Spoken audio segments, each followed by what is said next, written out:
मेरे भारत, ओ मेरे भारत, ओ मेरे देश, मैं तुझे फिर से विश्वगुरु देखना चाहता हूँ। ओम ओम ओम ओम ओम ओम ओम ओम ओम ओम ओम ओम ओम। महापुरुष ने हिंदुओं को 60 वर्ष तक हरी रथ पिलाया और जब धर्मांतरण मामला आया ना तो बुलंद तरीके से आवाज उठाई तो फिर उनको कारावास करवा दिया। एक बात बताएं मेरी माँ, ना बोलने से भी पाप लगेगा। हजारों नहीं लाखों हिंदू कन्वर्ट हो चुके थे, क्रिश्चियन बन गए।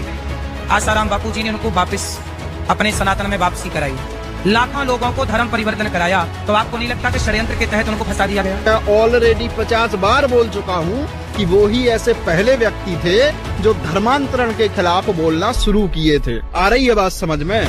जहाँ तक आपकी इंटेलिजेंस कुछ एजेंसियां नहीं रोक पाई, जहाँ तक आपके पॉलिटिशियन उसमें ज्यादा गहराई से वर्क नहीं कर पाए, बहुत सी संस्थाएं हैं जिनको कानों कानों भनक नहीं हुई, जैसे कार्यकर्ताओं के माध्यम से उन्होंने देश के कोने कोने में धर्म परिवर्तन रोका है। आसाराम जी ने 40,000 आदिवासी को क्रिश्चियन से सनातन धर्म में लाए थे। जी, आपको लगता है कि आसाराम बापू सही थे? आसाराम बापू को फंसाया गया है। हाँ। लाइव एक्स लिखते हैं, आज आसाराम बापू बाहर होते तो भारत विश्व गुरु के पद पर बैठा होता, ये निश्चित है। जमीनी स्तर से ग्राउंड लेवल पर जाकर उन्होंने पिछले 55 वर्षों में लाखों लाखों आदिवासियों की घर वापसी करवाई। मनीषा पटेल जी का कमेंट है, यदि हमें धर्म को बचाना है तो बापूजी जैसे संत की महती आवश्यकता है।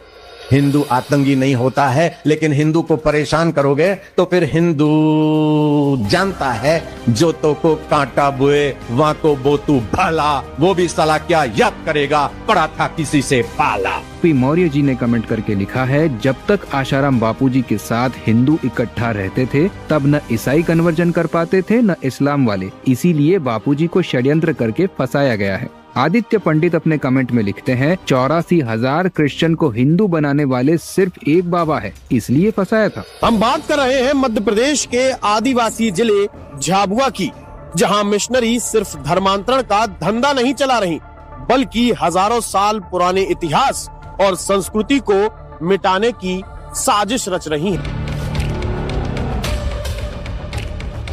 2002 में जब हिंदू संगम हुआ उस समय हम पूर्णता से बदल गए थे और संत श्री आसाराम बापू से जुड़ गए थे। 26 जनवरी 2002 में यहाँ पे एक 7 दिन का शिविर लगा था अपने यहाँ कलीपुरा में साईं जी का। उसमें हम पूर्णता से बापू जी के साथ पूरा घर फिर हिंदू बना? पूरा घर नहीं, पूरा परिवार, समस्त परिवार, मेरा जो परिवार, दादाजी बाबा काका सब पूर्णता से 2002 में समाप्त कर दिया, घर वापसी करवा दिया। और फिर मेरा परिवार घर वापसी करवा दिया, लेकिन पूरा गांव को घर वापसी करवा दिया। पूर्व नाम रॉबर्ट सोलोमन रह चुका है, वर्तमान नाम सुमन कुमार। मैं मूल रूप से इंडोनेशिया जकार्ता का रहने वाला, पढ़ाई लिखाई ऑक्सफोर्ड यूनिवर्सिटी लंदन से करने के बाद 1987 तक चर्च के अंतर्राष्ट्रीय षड्यंत्र के तहत मैं कार्य कर रहा था। ये मेरा परम सौभाग्य है, परम पूजनीय श्री बापू जी के सानिध्य मुझे प्राप्त हुआ। जाने अनजाने में जो हमसे जो बहुत बड़ी भूल हुई थी, हिंदू दर्शन हिंदू चिंतन को ना समझने के कारण अनजाने में जो हमने समाज को मतांतरण कर दिया था, अब उसका प्रायश्चित स्वरूप, धर्मांतरण किया था, उसका प्रायश्चित स्वरूप आप भावांतर कर रहे हैं। जो लोग भूले भटके रूट के टूट के छूट गए हैं, उनको पुनः वापस लाने का कार्य और पीड़ा पूजनीय बापू जी ने हमको सौंपे हैं। उन्हीं का आशीर्वाद लेके मैं समाज में कार्य कर रहा हूँ। हमारी सरकारों को भी सोचना चाहिए कि बापू जी को, जिसने इतना बड़े लेवल पर हिंदू जगाने का, हिंदू को बनाए रखने का, आदिवासी धर्म परिवर्तित ना कर रहे हैं, अपना धर्म परिवर्तन ना कर रहे हैं, उसके मास लेवल पर उन्होंने रोका और ऐसे व्यक्ति को आप जो है जेल में डाल दे रहे हैं। मेरे हिसाब से तो ये ठीक नहीं है। हिंदू समाज को आघात देने का एक कन्वर्टेड भारत आप लोग तैयार करने का षड्यंत्र कर रहे हैं। ये बापू जी के प्रति राजनीति नहीं है, अपितु इस देश के भविष्य के प्रति राजनीति है। जेल का 12 वर्ष का जीवन बड़ा कठिन होता है, वहाँ तो एक एक दिन एक एक साल के बराबर बीतता है। ये संसार में जितना भी गुरु जी है सबके पास आरोप हुआ है कि नहीं? तो क्या है कि जो महान है उसके साथ आरोप होगा। इसके पीछे राहुल गांधी और सोनिया गांधी का हाथ है। मैं साजिशकर्ताओं का नाम लेना पसंद नहीं करूंगा, मेरी नजर में सबका मंगल सबका भला। मोदी शाख ने कमेंट में कहा है, मैं मुसलमान हूँ, फिर भी ये बात कह रहा हूँ कि झूठा केस लगाया गया है आसाराम बापू पर। खुद पूज्य बापूजी के छिंदवाड़ा गुरुकुल में पढ़ के आई हूँ। जिस लड़की के बारे में बात की जाती है कि उसने बापूजी पर आरोप लगाया, वो उन सैकड़ों बच्चियों में से एक थी।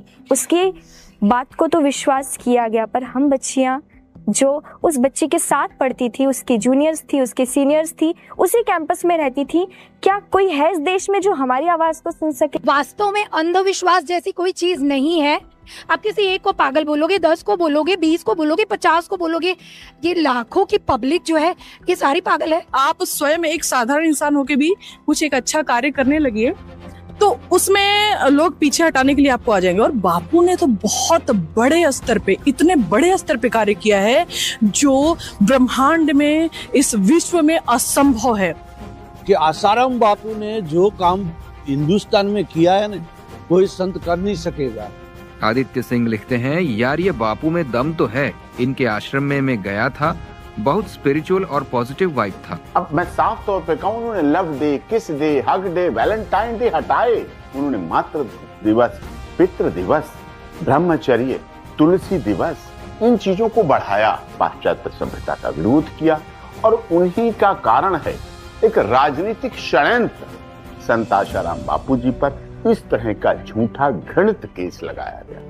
नरेंद्र पाटिल जी का कहना है, बिल्कुल सच कहा आपने। आज से 20 साल पहले का मेरा स्वयं का अनुभव है। मैं पतन के मार्ग पर बहुत आगे बढ़ चुका था और उस समय यदि बापूजी का मार्गदर्शन नहीं मिलता तो आज शायद मैं जीवित भी न होता। आसाराम जी ने जो अच्छे काम किए उनको ही कभी किसी ने तारीफ नहीं किया, और उन्होंने अपने देवताओं को, शिव को, सबको आगे बढ़ाने की कोशिश की, अपने सनातन धर्म को आगे ले जाने की।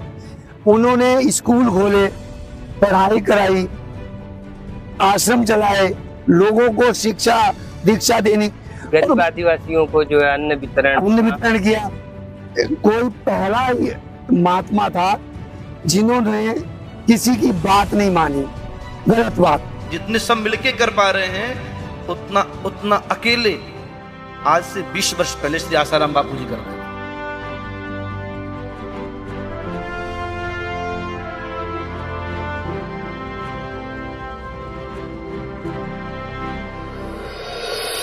बारे बापू, वैलेंटाइन डे की इस तबाही को रोकने के लिए मात्र पितृ पूजन दिवस चलाया। बापू पहले ही बोल चुके थे, सनातन को सही मार्ग दिखाने के लिए मुझे अंदर भी जाना पड़े तो मैं चला जाऊंगा। पता नहीं क्या क्या षड्यंत्र रचे जाएंगे। कितना जानते हैं आप लोग पूज्य आसाराम बापू जी के बारे में, उनके कार्य के बारे में, उनके जीवन के बारे में? पूरे देश भर में जाकर, पूरे विश्व में आप जाके देखिए, उनके भक्त हैं और हर जगह जाके उन्होंने इस धर्म ध्वजा को आगे बढ़ाया है। और इसीलिए उनके खिलाफ षड्यंत्र रचा गया कि लोगों को लगा कि भाई इनको यदि रोकना है तो कोई ना कोई षड्यंत्र रचा जाएगा। नहीं तो जिस प्रकार से अपने समाज को ये जागृत कर रहे हैं, और ये समाज यदि जागृत हो गया तो फिर इसको हम नुकसान नहीं पहुंचा सकते। उस जागृत करने के चक्कर में पूज्य बापू जी को षड्यंत्र के तहत फंसाया गया।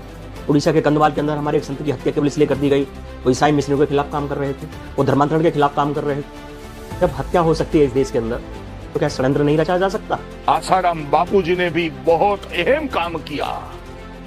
डांग की गली में जाइए, जोखी झोपड़ी में जाइए, दाहोद में जाइए, कच्छ की बॉर्डर में जाइए, आप डिशा की बनासकांठा की बॉर्डर में जाइए, आप राजस्थान में जाइए, मध्य प्रदेश में जाइए, आप उत्तर प्रदेश में जाइए, बंगाल में, ओडिशा में, केरल में, तमिलनाडु में, जोखी झोपड़ी में, गिरी कंदराहों में रहने वाले, सामान्य परिस्थिति में अपने जीवन गुजारिश करने वाले बंधुओं के पास, जिसको धर्मांतरित किया गया, ऐसे सैकड़ों बंधुओं को वापिस लाने का काम पूज्यपाद आसाराम जी बापू के हाथों हुआ। वास्तव में बापू जी के अंदर रहने से विधर्मियों की ताकत बढ़ी है। उन्होंने समाज की सेवा की, सनातन का प्रचार किया, घर घर में राम नाम पहुंचाया है आसाराम जी ने। चौथा स्तंभ है पत्रकारिता। अगर तुम्हारे अंदर थोड़ी सी भी शर्म बची हो, हया बची हो, तो भारत माता की लाज रख लो। इतना भी क्या पैसा कमाना कि संतों के ऊपर तुम उंगली उठाने लग जाओ। इतने दिनों बाद भी तुम उनको नहीं छोड़ रहे हो। जब वो जेल से निकल के भी बाहर आ गए हैं तब भी तुम्हें सुकून नहीं मिल रहा है, उंगली किए जा रहे हो। शर्म आनी चाहिए तुम्हें, चुल्लू भर पानी में डूब के मर जाना चाहिए। मैं थूकता हूँ ऐसी पत्रकारिता। हमें ये भावना करनी कि आसाराम मेरे राम है, मेरे ठाकुर हैं। वो चाहे बाहर खेले चाहे भीतर खेले। ये आदमी नहीं, इंसान नहीं, सच मानिए भगवान है जिसने इस धरती के लिए इतना बड़ा काम किया। पूज्य आसाराम बापू, ये मेरी व्यासपीठ की प्रेरणा प्रेरित कर रही है कि यह महापुरुष अवतारी महापुरुष रहा जिसने इस देश को बहुत कुछ दिया है। और एक बात और मैं आपको बोलूं, एक भी साधु ने, एक भी महात्मा ने आसाराम बापूजी का विरोध नहीं किया। कि जितना भी विरोध हुआ है सबसे ज्यादा पत्रकार लोगों ने विरोध किया है, अखबार वाले लोगों ने विरोध किया, मीडिया के लोगों ने विरोध किया। आज 12 वर्ष हो गए, आज भी राष्ट्र के लिए क्रांति बनकर राष्ट्र को संदेश दे रहे हैं। बापू ने तो अपने जीवन में इतना बड़ा कार्य किया है कि वो अमर हो गए। बापू ने तो चंद समय में ही इस भारत को लेके गए। और दुर्भाग्य और अफसोस इस बात का है कि भारत में जो काम करने वाले व्यक्ति राष्ट्र प्रेमी इसी प्रकार की प्रेरणा सेना बढ़ती है। ये दुर्भाग्य है। समाज को सुरक्षित करने की संकल्प करने, राष्ट्र को समृद्धि और राष्ट्र को हिंदू राष्ट्र बनाने के लिए उन्होंने काम किया। और मुझे विश्वास है कि बापू भी एक निर्दोष साबित होकर पुनः इस धरती को पावन करते हुए इस धरती में पुनः अपनी क्रांति से समाज को सींचने का नई क्रांति लाएंगे। भाव भी है, उनके लिए मंगल कामना भी है। से भगवान आशुतोष से उनकी स्वास्थ्य ठीक रखे, एक समाज के लिए, धर्म के लिए, राष्ट्र के लिए, भारत के लिए ऐसे ऋषि की, ऐसे संतों की आवश्यकता है। आध्यात्मिक लेवल पर आसाराम बापूजी ने बहुत अच्छा कार्य किया। आत्मा से परमात्मा को जोड़ने का जो कार्य है वो उन्होंने बहुत मास लेवल पर किया। कि संतों पे जैसे हम बिना सोचे आरोप स्वीकार कर लेते हैं, ये ठीक नहीं। हम लोगों को भी पता है कि बापूजी सही है, हम लोग भी मानते हैं कि बापूजी सही है।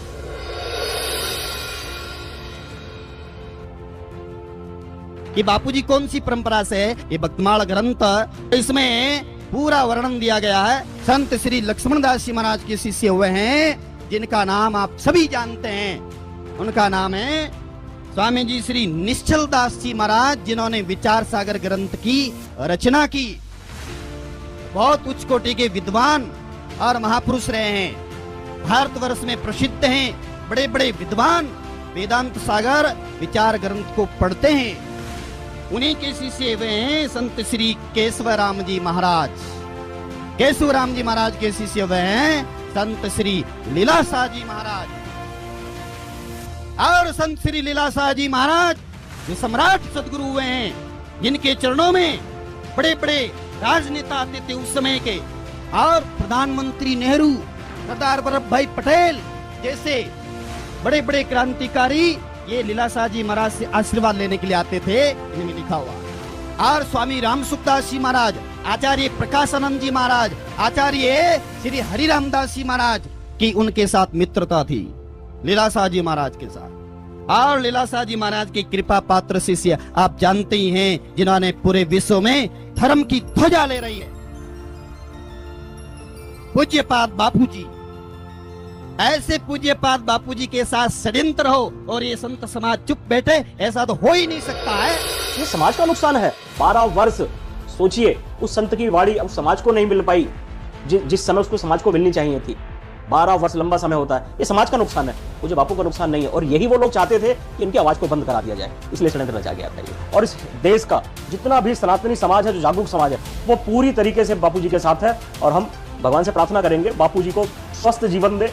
और मैं सतायु नहीं कहूंगा, मैं कहूंगा ऐसे पूज्य संतों का साथ तो हमारे साथ जब तक हमसे बढ़कर हमारी जो उम्र है वो भी उनको लगे, हमारी आयु उनको लगे, ताकि इस कार्य को लंबे समय तक करते रहे। आज मेरा देश, मेरा धर्म संकट में है, तो ऐसे पूज्य संतों का नेतृत्व हमें चाहिए, उनका आशीर्वाद हमें चाहिए, उनके साथ हमें खड़ा होना ही होगा।